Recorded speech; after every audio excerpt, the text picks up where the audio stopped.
Tonight's lesson is looking at what happens to energy from the sun as it reaches Earth. So once again, notes will be over here on the right side of the screen. Slides will be over here on the left. So the sun is a giant burning ball of gas. It is huge. The Earth would be about the size of not even that little thing right there, that little flame that I'm pointing at with the mouse. But it gives off its energy through what are called electromagnetic waves, which is a fancy science term for light waves. So we're going to start with electromagnetic waves. All right. And the sun gives off energy through electromagnetic waves, which are light waves. And so let's talk a little bit more about what those are. So an electromagnetic wave is basically light. And as the light moves through space or through the atmosphere, it is wiggling back and forth just like an ocean wave. You can see in this diagram you've got the wave moving back, forth, back, forth, back, forth, back, forth, back, forth, back, forth, back, forth. And what we call the wavelength, or the distance between each wave, determines what type of wave it is. So the easiest way to think about this is to think about the light that we can see, right, which is visible light. Right? We got red, orange, yellow, green, blue, and violet. Different wavelengths cause different colors. So what we're going to add in over here is the wavelength, or distance between waves, determines the type of wave. And so there's a lot more electromagnetic waves than just the light we can see, but these are the only wavelengths that our eyes pick up. The other ones hit us, but we can't see them. So you can see in this picture here, these electromagnetic waves come in, they go into your eye, and there are receptors in your eye that actually see these waves, and that's how we see stuff.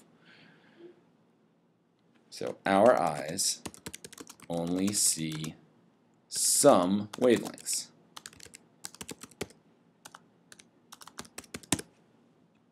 Right? But other wavelengths you kind of have heard of. You've heard of infrared wavelengths. You'll see that's right here. The wavelengths are a little bit longer than red light.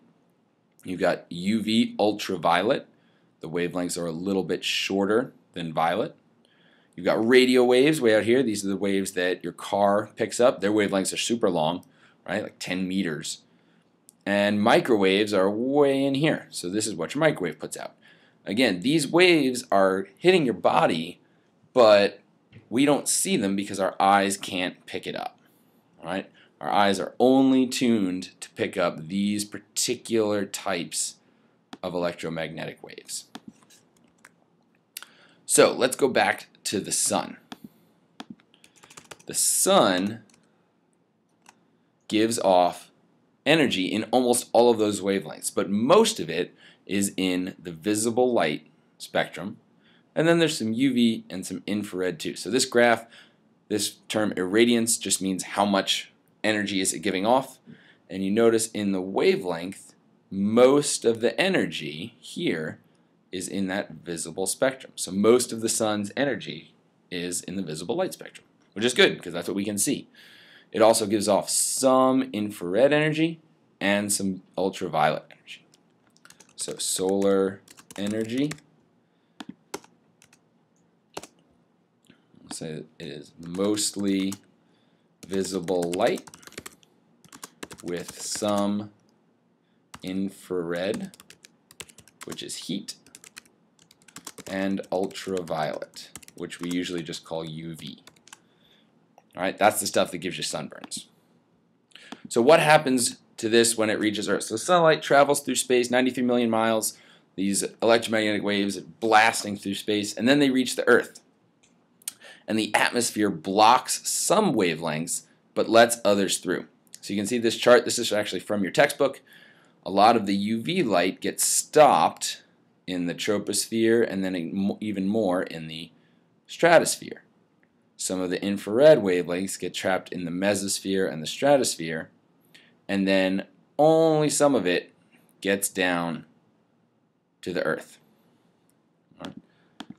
So the energy reaches Earth. The atmosphere blocks some wavelengths,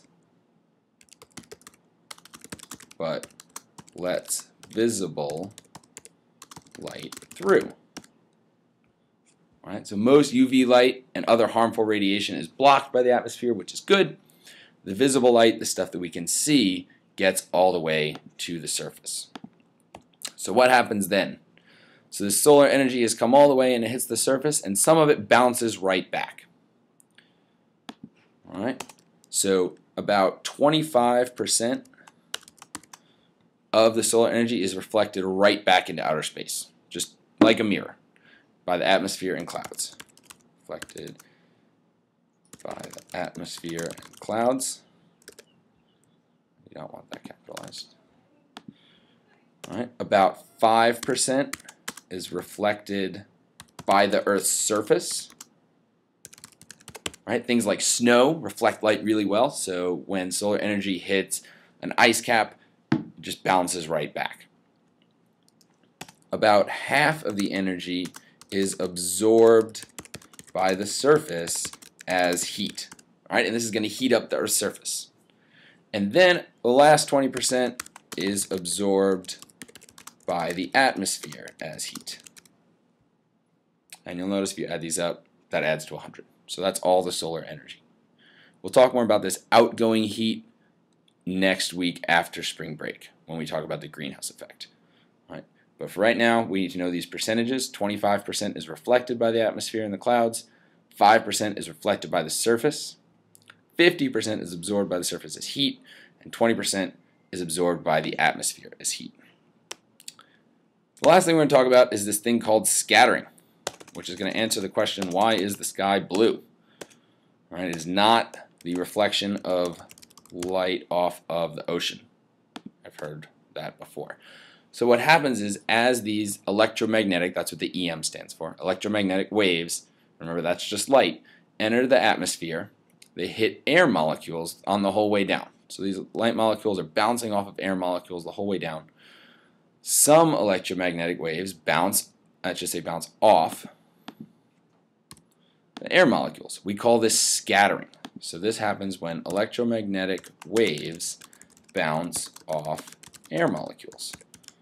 So we've got these oxygen and nitrogen molecules, and these light waves coming in hit them and bounce off. Right? Some of them go straight through, some of them bounce. And it turns out that short wavelengths, which is the blue light, scatter better than long wavelengths.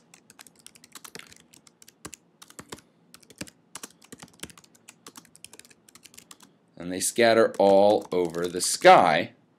And you can see in this diagram that the blue light gets scattered everywhere. Eventually it makes its way to the surface, but it turns the sky blue. So the sunlight gets bounced all over the atmosphere, and that's why the sky looks blue. At night, there's no sunlight to be scattered, so we can see clear into outer space, and that's why we can see the stars at night. All right, that is all for today. So just to recap the key points, electromagnetic waves, that's light. Solar energy mostly is visible light, and we said there was some infrared and ultraviolet as well. When it reaches the Earth, our atmosphere blocks some wavelengths completely, but lets others through. We looked at what happened to the stuff that gets through, and then we talked about scattering. Electromagnetic waves bounce off of air molecules, that's what scattering is, and that short wavelengths scatter all over the sky, turning the sky blue. All right, you guys need to write a summary, and I will see you in class tomorrow.